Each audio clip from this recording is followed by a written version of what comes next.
Shabbat Shalom. Bishut Rabbanim, with the permission of the rabbis, I'd like to share with you some words of Torah, if possible. So Jacob's last days are coming, and as we read, he asked Joseph to swear him that he won't be buried in Egypt. After blessing his grandchildren, Ephraim and Menashe, Yaakov calls his sons one by one and blesses them. The Midrash tells us that at this moment, in this specific moment, God, the Holy One, revealed to Jacob and said, "You summoned your sons, but you didn't call me." When Jacob saw God, he began begging his sons, "Please honor the Holy One, just as my fathers and I have honored God." Jacob was afraid one of the 12 sons will go astray. And I think there's one indication in one verse that says that it is the tribe of Dan.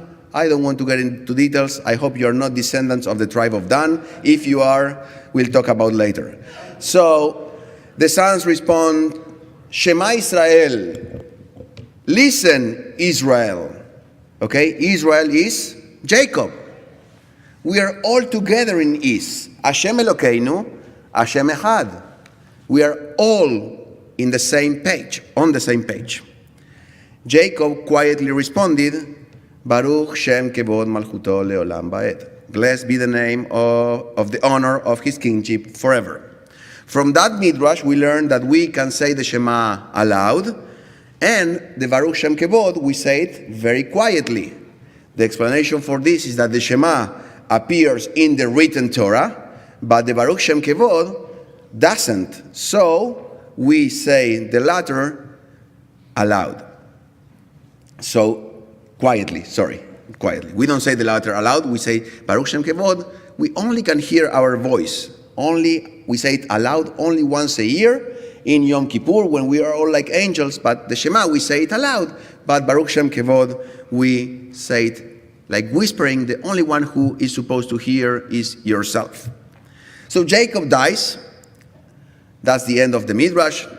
The story continues that Jacob dies, and the brothers fulfill the request that he made of them, burying him back in the land of Israel, in Me'arat HaMachpelah, where all the other three couples were waiting for him, Abraham and Sarah, Isaac and Rebekah, and who else was there? Adam and Eve as well, and Leah, his wife. So the Midrash says that when they all went back to the land of Canaan in order to bury Jacob, that Joseph took a detour. Joseph went to a side. Any guesses where do you think Joseph went at that moment? Anybody? Louder? To the pit, exactly. He took a detour in order to go back to the pit, the place where his brothers threw him. When he got there, he stood aside from the brothers and meditated there in silence for a long time. When the brothers saw him doing that, they assumed that he must have been gloomy over what they did to him at that place. And therefore, their panic, they were so scared. What Joseph was doing at that pit that day, what was he doing? According to the Midrash, he went there in order to meditate on how good God had been to him, taking him out from the pit where he nearly died and brought him from there to the height of power in Egypt. This is what Joseph was doing on that day when he left his brothers to go to the pit. At the same time, the brothers were thinking that he was planning revenge. They assumed that he was still angry with them, and now that their father had died, Joseph would take vengeance. Joseph was thanking God. The brother thought he was planning a plot. So 3 thoughts on this that I would like to share with you. The first point I want to think about with you is about lack of communication. Could Joseph have told his brothers, "Guys, I'm going to meditate and thank God. Give me a break. I need some time for myself, and I want to meditate, instead of giving them an expectation of vengeance. Give me a minute, and I will thank God and come right back with you. Good communication simplifies everything.